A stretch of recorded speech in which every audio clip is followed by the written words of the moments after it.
በፈጣሪያችሁ ፊት እንድትከበሩ ከጸሎት ሁሉ ማን ይበልጣል ቢባል አባታችን ሆይ። የሥራ መጀመሪያም የሥራም ፍጻሜ አባቶቻችን እንደነገሩን ጥበብ እንደ ጊዜያችን፣ ሃይማኖት እንደ አባቶቻችን ይሉ ነበረ። ይህን የምነግራችሁ መሰረት እንድትይዙ ነው። መነሻ ከሌለ መድረሻ የለም። አሁን መነሻ ይሰጡናል፣ መድረሻችንን እንዳናውቅ እየተደረገ ነው። ይህንን ማስተውሉ። ደግሞ ኪነ ጥበብ በኦርጋን ዘምሯል የሚል ነገር አለ። እሱን ብሪፍ ላርግላችሁ። ኦርጋኑ ቤተ ክርስቲያን ገብቶ ስላገኘሁት ነው። ቅዳሴው ይታጀብ የነበረው በዛ ነበረ። ያለመደ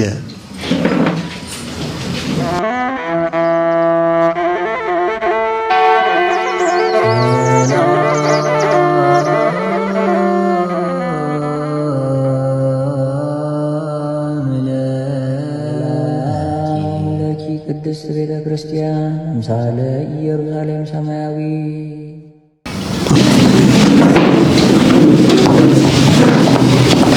እግዚአብሔር አክብርልን። ተቀመጡ።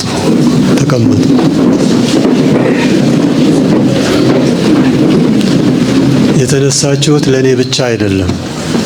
እሺ፣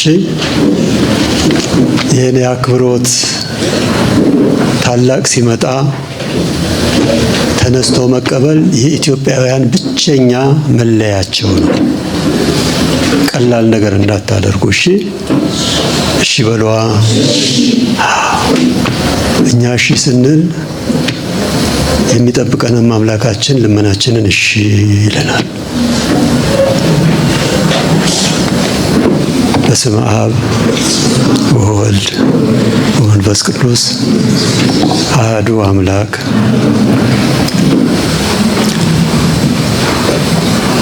የተወደድክ ወንድማችን መምህር ዮሐንስ፣ አስተባባሪዎች፣ በዚህ የተገኛችሁ የግቢ ጉባኤ አባላት፣ ልጆቼ እንደምን ሰነበታችሁ?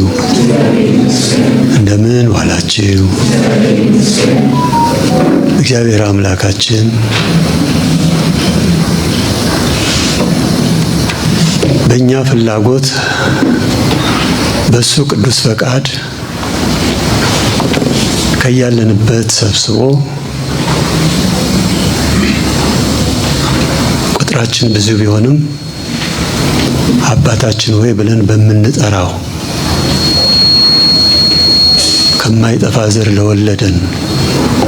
የወለደን አባታችንን እኛም ልጅነታችንን አምነን ዘወትር እንደ ልማድ ሳናደርገው በትክክል ከጠራ ነው በግል የሥጋ የወለዱን አባትና እናቶቻችንን ከኛ የተጸውዖ ስም ጋር አዛምደን ወላጅ አባታችንን እንደምንጠራ ሁሉ በግል የምንጠራበትና የምንጠራቸው ወላጆች እንዳሉ ሁሉ እዚህ ደግሞ ከማይጠፋ ዘር የወለደን አባታችንን አባታችን ሆይ። አያችሁት? የዘወትር ጸሎት ስለሆነ ነገሩን ቀለል አድርገን እናየዋለን እንጂ ቃል በቃል ለደቀ መዛሙርቱ ያስተማረው የጸሎቶች ሁሉ ራስ አርእስት የሆነ ነው። ከጸሎት ሁሉ ማን ይበልጣል ቢባል አባታችን ሆይ። የሥራ መጀመሪያም የሥራም ፍጻሜ። አሁን ቁጥራችን ብዙ ይሁን እንጂ አባታችን ሆይ ብለን ስንጠራ አንድ ቤተሰብ ነን ማለት ነው። ብዙ መምህራን ያስተምሩናል።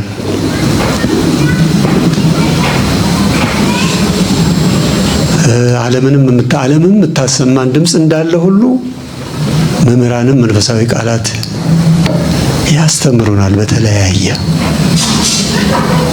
ግን የአንድ አባት ልጆችና የአንዲት እናት ቅድስት ቤተክርስቲያን ልጆች መሆናችንን ግን አንርሳ። አደራ እምላችሁ ይህንን ነው። እኔ አሁን ብዙ ዘማሪያን አሉ፣ እናንተም ስትዘምሩ ሰምቻለሁ። ለምን የተጠራው? በዚህ እድሜ ደግሞ ቆሞ የሚዘምር አላውቅም ይኖር ይሆናል። እኔ ግን እስከማውቀው ግን እኔን ነው ራሴን የማውቀው።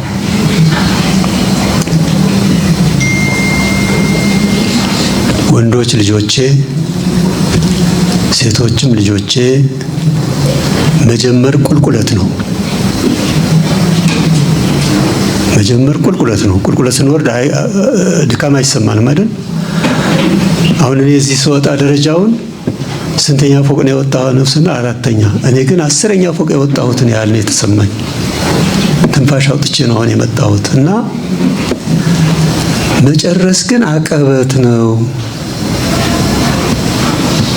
አቀበት ነው። እኔ ለመዝሙር ነው የተገኘሁት። እሱን ረስቼ አይደለም የምናገረው። አንድ ሁልጊዜ የሚባል ነገር አለ። አንድ የድጓ መምህር ትምህርታቸውን ከመምህራቸው አጠናቀው ይወጣሉ። ሲወጡ የንባብ አስተማሪው ፊደል ሀ ሁ ሌላው ሀ ግዕሱ ከአብ ይላል። የድጓ መምህሩ ምን ቢሉ ጥሩ ነው? ድካማቸውን አዩ። ያ ሁሉ ነገር ወይ አንቺ ተሜ ያለብሽ አቀበት ብለዋል አሉ። ሀ ብሎ ሲጀምሩ እስከ ድጓ ድረስ መድረስ እናንተ ከኬጂ ጀምራችሁ እስካሁን እስከ ደረሳችሁበት ድረስ ታውቁታላችሁ። ከተለያየ ቦታ እንደመጣን ሁሉ በአንድ አባት እንደመጣራታችንና በአንዲት ቅድስት ቤተክርስቲያን ልጆች በመሆናችን እንዲህ አምሮብን፣ እንዲህ ጠረናችን አምሮ ስንታይ ዛሬ አባቶቻችን እንደነገሩ ጥበብ እንደ ጊዜያችን፣ ሃይማኖት እንደ አባቶቻችን ይሉ ነበረ። ጥበቡ መራቀቁን ሳይታላችሁ አይደለም? ግን የሰው ልጅ ከህይወት ይልቅ ወደ ጥፋት ነው እያመራ ያለው። ሁልጊዜ የምናገረው ነው ለወጣቱ። ቴክኖሎጂው ጥሩ ነው፣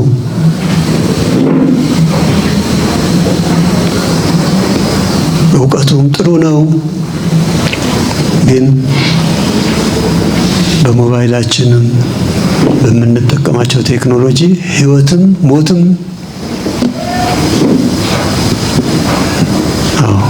በአግባቡ ካልተጠቀምንበት በምንጨብጠው ሞባይል ሞታችንም ህይወታችንም ያለው እዛ ላይ ነው። የህይወት መሰናክል ይገባቸዋል፣ ትረዱኛላችሁ ብዬ ነው ጠይቄ ነው የቆምኩት። አንደኛ ዓመት አለ፣ ሁለተኛ ዓመት አለ፣ ሶስተኛ ዓመት አለ እና የሚጠቅማችሁን እዩ። የግድ ስለሆነ እኮ ነው። ብርሃን ባይኖር ጨለማ መኖሩን አናውቅም። ጨለማ ባይኖር የብርሃን ጥቅምን አንረዳም። ነገር ግን ብዙ ወጣቶችን ከመስመር የሚያስወጣ ነገር አለ። አይዟችሁ፣ እናንተ ግን የቅድስት ቤተክርስቲያን ልጆች ናችሁና ነንና በዚህ ከጸናን ጅምራችን እስከ ፍጻሜው ካማረ ምንም ስጋዊ ድካም ይሰማን እንደሆነ ነው እንጂ በመንፈሳዊ ኃይል እግዚአብሔር አምላካችን ያጠነክረናል። ጅምራችን እስከ ፍጻሜ ለማድረስ የእሱ ቅዱስ ፈቃድ ይሁንልን። ድጋሚ የምነግራችሁ ከእናንተ እኔ ስለ እኔ የምነግር እንዳይመስላችሁ የእግዚአብሔርን ቸርነት ለመናገር ብዬ ነው። እኔ ብዬ ስናገር ከእናንተ አሁን ካላችሁት እኔ በእድሜ የጀመርኩበት ጊዜ አገልግሎት አሁን ታላላቆቼ ናቸው። በዛ በእኔ እድሜ በነበረው በዛን ጊዜ ማለት ነው። የኔ እድሜ የሚመጥን የሚወክል የለም እዚህ፣ ሁሉም ትልልቆች ናቸው። በእግዚአብሔር ቸርነት ግን እንግዲህ ወደ 70 ዓመቱ 1-2 ዓመት ወይ 1 ዓመት ቢቀረኝ ነው። ልብ በሉ። ከጉድለትም ጋራ ከውጣ ውረድም ጋራ ከመውደድ ከመነሳትም ጋራ እዚህ ደረጃ መድረስ ደግሞ እግዚአብሔር ምን ያህል በደልን የሚጠላ በደለኛን የማይጠላ የሰው ድህነቱን እንጂ ጥፋቱን የማይወድ አምላክ ግን ያበቃል፣ ከተጋን ያበቃል። አሁንም ትጋታችንን ፍጹም ያድርግልን። ልባችሁ ቅን ይሁን፣ በደግነት ኑሩ፣ በፈጣሪያችሁ ፊት እንድትከበሩ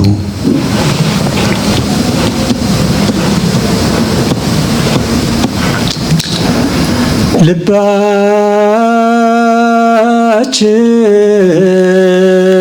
ቅን ይሁን፣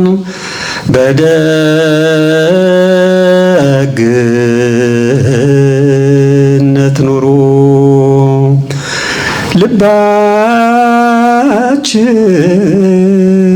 ቅን ይሁን፣ በደግነት ኑሩ። በፈጣሪያችሁ ፊት እንድትከበሩ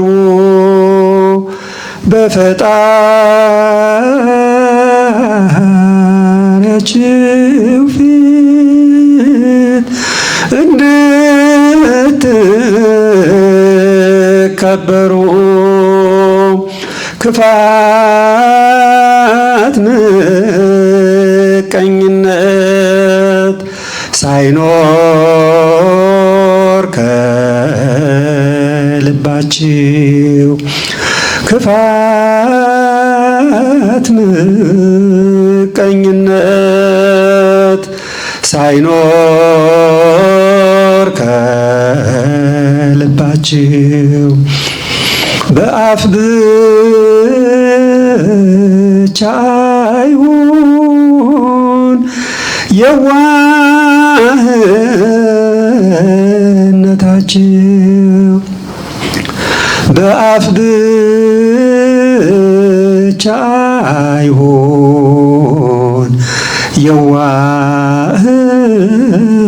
የዋህነታችሁ፣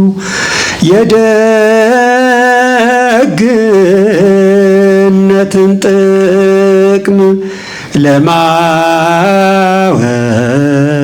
ብናስብ የደግነትን ጥቅም ለማወቅ ብናስብ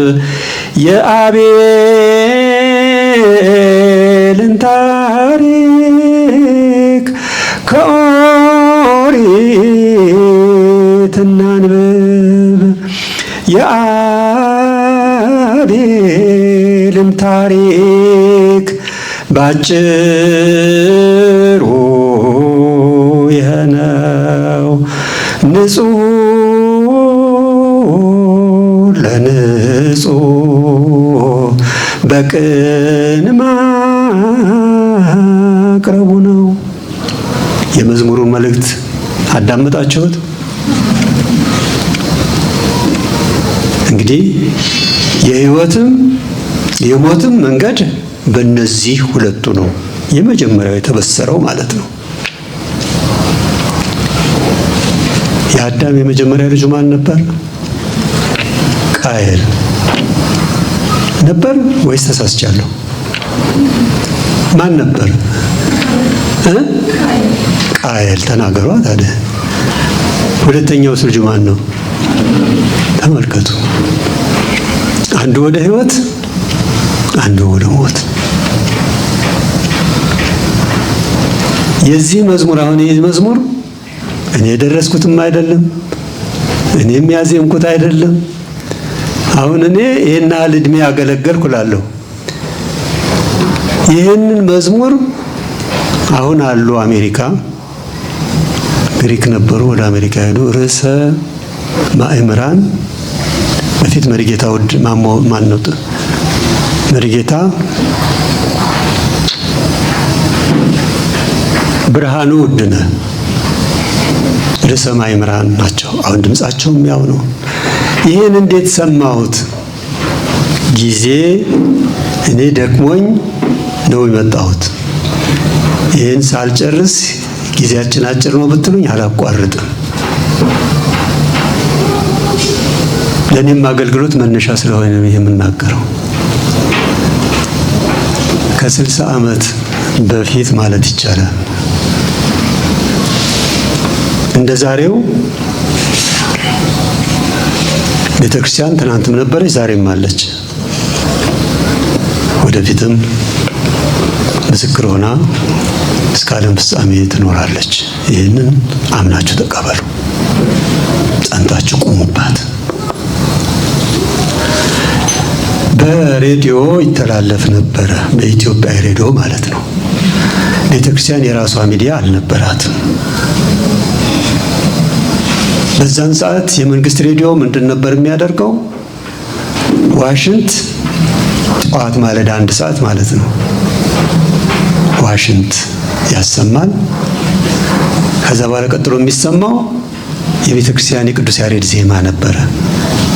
እኔ የነገርኳችሁ የቀድሞ መሪጌታ ብርሃኑ ውድነህ፣ አሁን ርዕሰ ማእምራን ብርሃኑ ውድነህ በሕይወት ያሉ የእሳቸው ዜማ ይተላለፍ ነበር።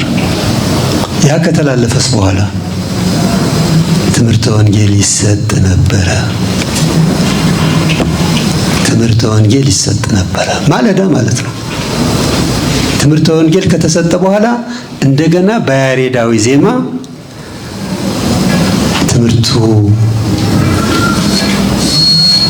ይቋጭና ከዚህ ቀጥለን ዜና እናሰማለን ይል ነበረ የመንግስት ሬዲዮ በንጉሠ ነገሥት ቀዳማዊ ኃይለ ሥላሴ ዘመነ መንግስት ማለት ነው።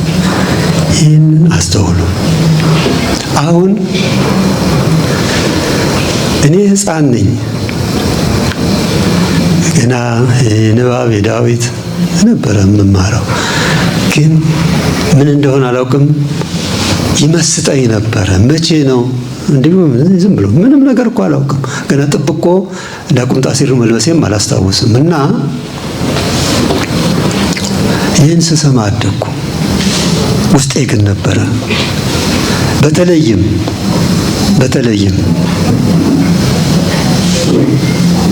የወላጆቼ ቤት የምኖርበት ቤት ለቤተ ክርስቲያን ቅርብ በጣም ሩቅ አልነበረም። ቅርብ ስለነበረ ቃለ እግዚአብሔር ሲደመጥም እንደ ዛሬው ድምፅ ማጉላይ የለም።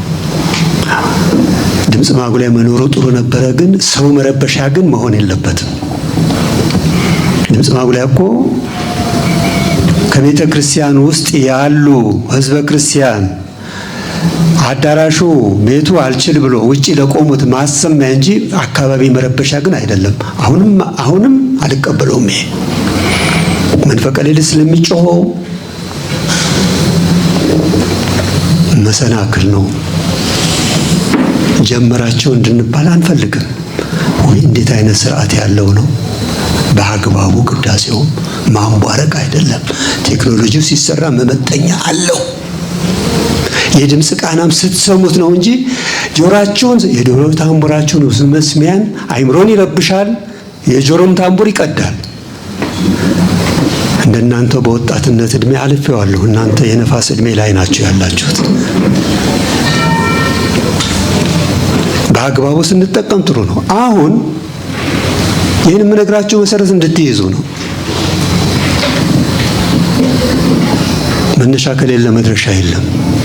አሁን መነሻ ይሰጡናል፣ መድረሻችንን እንዳናውቅ እየተደረገ ነው።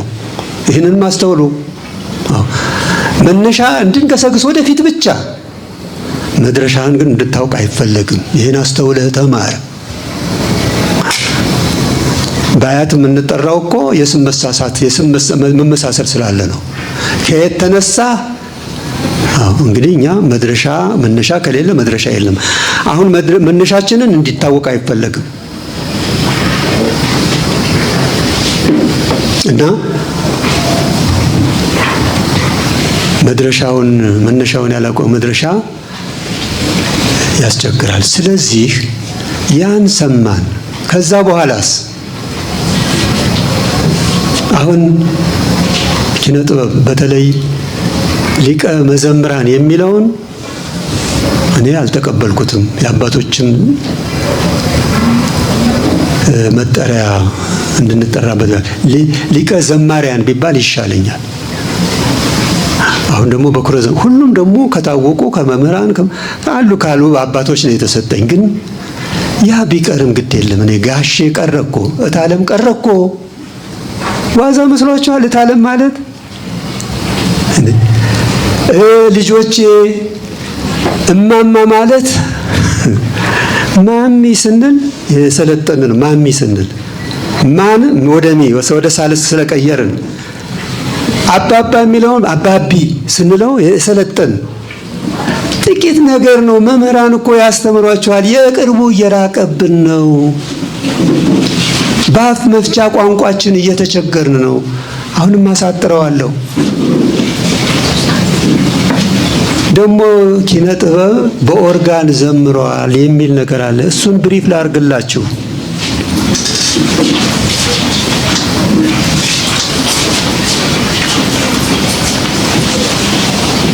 ዘማሪያን ናቸው። ቦታ እስከሚይዙ ነው። አሳጥርላችኋለሁ። አይዟችሁ፣ በጊዜ ተጠቀሙ። ኦርጋኑ ቤተ ክርስቲያን ገብቶ ስላገኘሁት ነው። 4 ኪሎ ቅዱስ ሥላሴ ካቴድራሉን ታውቁት የለ? እዛ ገብቶ ነበረ። በስህተትም ይሁን በድፍረት ገብቶ ነበረ። ቅዳሴው ይታጀብ የነበረው በዛ ነበረ። ያለመደ በዛ ከመታጀቡ በፊት ግን አንድ ነገር ነበረ። ዛሬ ሬዲዮ ፋና የሚባል ስንቶቻችሁ ናቸው ቀድሞ ብስራተ ወንጌል ሬዲዮ ጣቢያ ሲባል እንደነበረ? የፕሮቴስታንት ነበረ።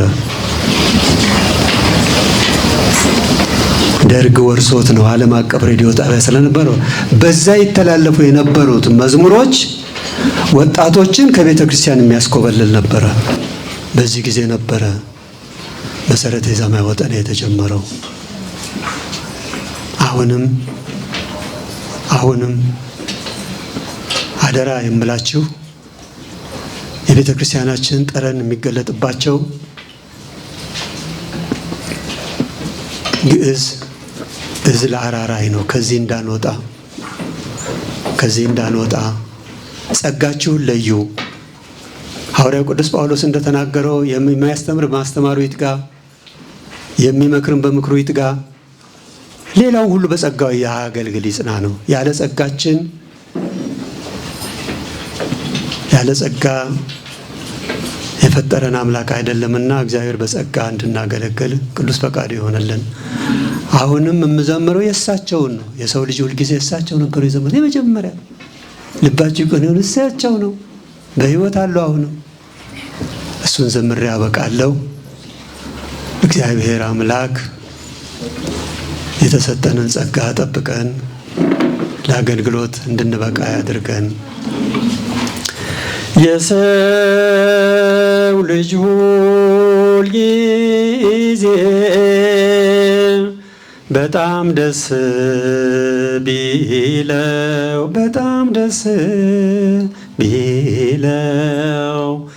የሰው ልጅ ሁል ጊዜ በጣም ደስ ቢለው በጣም ደስ ቢለው ደግሞ